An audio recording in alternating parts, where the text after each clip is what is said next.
Applied to over 100 jobs on LinkedIn, and that's just LinkedIn alone. The job market right now is... I'm Caitlin, I'm a university graduate, and I applied to 647 roles before I got one. Nobody will even give me an interview. I basically am not able to get a job. I really don't understand how people are finding full-time jobs. I really don't get it.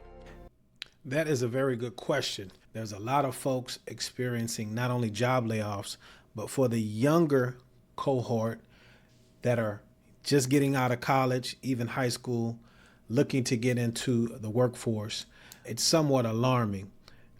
And that's what I'm going to uncover here today to give some perspective on what's going on, to quell some of the fears that you all might have or somebody in your family might have, and then ultimately provide some solutions. As the young man said, he doesn't know how or where folks are finding a job at this time.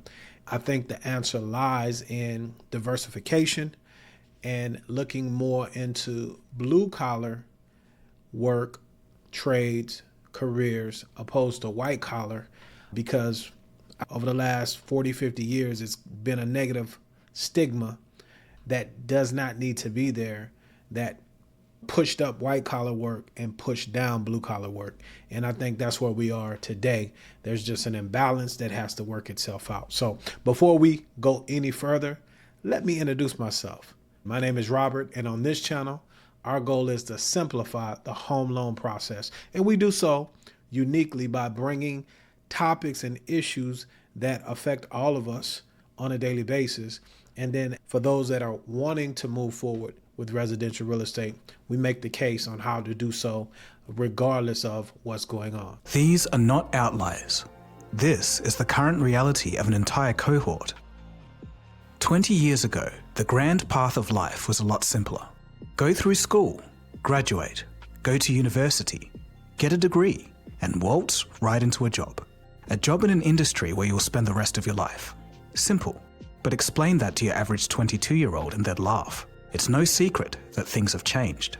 But over the past year, things have changed even more. Job listings are dropping, while job applicants are rising. And the result? A full-blown unemployment and underemployment crisis for the youth of today. It's leaving many young graduates navel-gazing. Class of 2025, we need to talk. If you're a recent grad struggling to find a job, it's not just you, it's the numbers. Jobs have gone down, and the number of qualified applicants continues to rise. The 3-month moving average of the unemployment rate for recent grads currently sits at roughly 5.3%, well above the national average of 4.2%. This is a historic anomaly. This is likely the first time the number has ever been this high for new grads, ever. What this shows us is that entry-level jobs are being taken by AI now. It's happening. So I don't necessarily agree with everything that this AI video is talking about.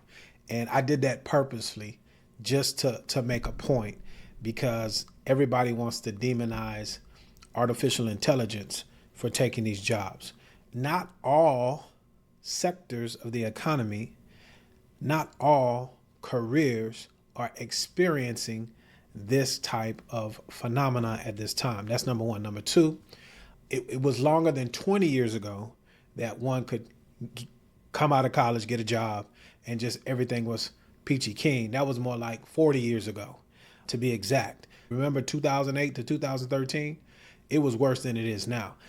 My point is this: there is a influx of certain career types that are experiencing the phenomenon that we're in now. Here's the deal. A lot of busy work, entry-level positions aren't going to be needed any longer.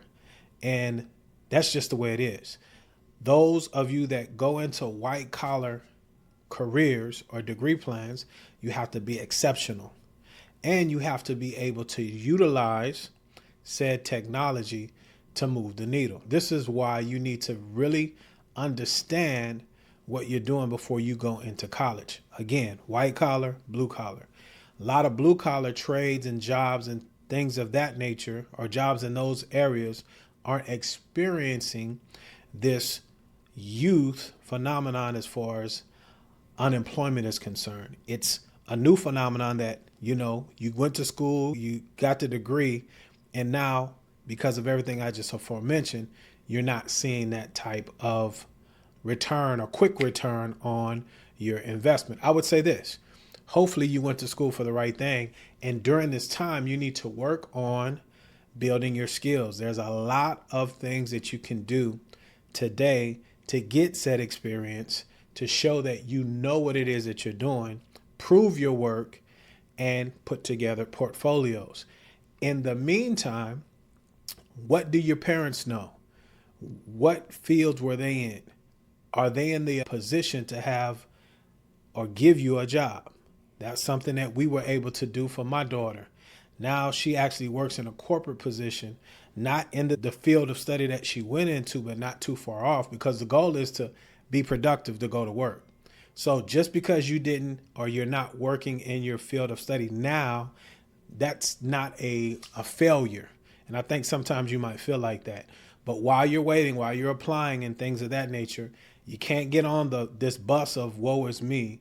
We have to continue to work on our skills so that you can pay the bills. And then when the opportunity comes for you, hopefully, to get into the field of study that you went into, then you can take advantage of that opportunity. Because ask your parents, ask folks that came behind you, how many of those folks are actually doing what it is that they went to college for? Don't be discouraged, because there's too much negative out here. There's a ton of opportunity that is in the marketplace today.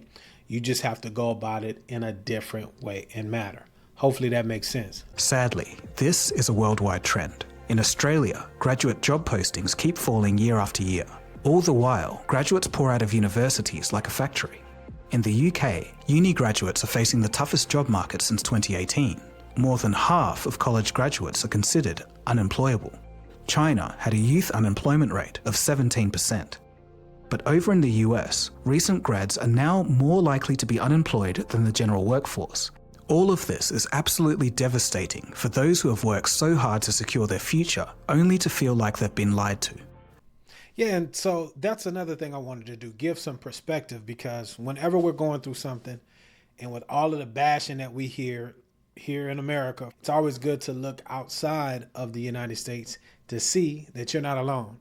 There has been a change in any Western country that is progressing. I would take everything with a grain of salt, but be realistic as well. Again, the technology is advancing to the point where I use it on a daily basis to help do tasks that at one time I would have had to pay somebody to do it. And the further along we get on the continuum, the better the technology will be. The folks that always fall short and are affected negatively are those that don't embrace the change. Change is something that's always happening. And again, I want to encourage you, younger folks, that there's a lot of opportunity. So much so that you might consider a blue collar type career: plumbing, electrician, aircraft mechanic. There are a ton of opportunities. And then if you flip it on its head, think about it. You guys grew up with this thing called the internet. And so you just have to change your mindset and look for the opportunities. And that is your competitive advantage. That folks that are my age or older that are rigid and do not want to change, you got to start looking along those lines based upon what you went to school for, until the time comes where you can do what it is that you went to school for, if that's your ultimate goal. Neither is better than the other. White collar is not better than blue collar, and we need to make sure that we don't now push up blue collar and say white collar is down here because of the sign of the times. You have to look within yourself. You have to know what skills, what abilities and things that you have. I challenge you, parents, you're raising these kids, dads, your job is to be able to see the future, see where your kids should be able to project. Help them out. Guide them in the way that they should go. Not to say that you got to micromanage and hover, but that's our job, right? To help them see things that they can't see and put them in the best position to succeed. Younger folks, if you're just getting out of college, here's the deal. It's go time. Can't sit back and cry and lament. That ain't gonna work. Again, look to your competitive advantage. You're very comfortable with this thing, and look for the problems that are out here. What are problems? Things that people are constantly talking about, and then say, okay, how can I put myself in a position to solve these problems? And that's where the money resides. If you still say, hey, Robert, I want to get onto the property ladder, I want to buy a home. Even some of you that are just getting out of school, you may have hit that job and you might be thinking, hey, I need to work a certain period of time before I could get into a home. That's further from the truth as well. So it all starts with a conversation. My contact information is pinned to the top comment and the description below. And for those of you that may have been dealing with some credit issues and you just aren't sure about how that looks, watch this video right up here. And if you're ready, in the description is a self-paced credit repair program that you can implement to get yourself back on the right track. My time is up, but I thank you for yours. As I always say, guys, let us be good to one another. Let grace abound. And until the next time, remember, watch this video next. Indeed, y'all be blessed.